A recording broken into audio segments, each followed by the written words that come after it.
طلبتوا مني طريقة الجندوفلي، قلت هعملها لكم تاني واصورها علشان اوريكم الطريقة وقد ايه هو سهل ومبياخدش نص ساعة كله على النار. المهم انك تغسلوه كويس قوي وتسيبوه منقوع في المية لحد ما يطلع الرملة كلها بتاعته.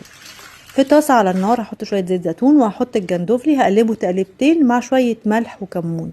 هنعمل بقى الصوص: عصير ليمون وكزبرة خضرة مفرومة كتير، شوية توم وزيت زيتون، وهقلب طبعا مع ملح وكمون. وهنحط بقى كريمة، الكريمة دي حسب بقى كمية الجندوفلي. هنزل بقى الصوص ده عليه وهغطيه وهسيبه تقريبا 10 دقايق لحد ما كل حبات الجندوفلي تتفتح.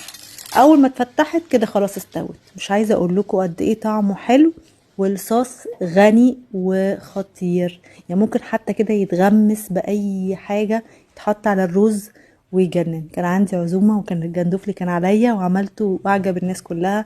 يا رب يعجبكم وتجربوه.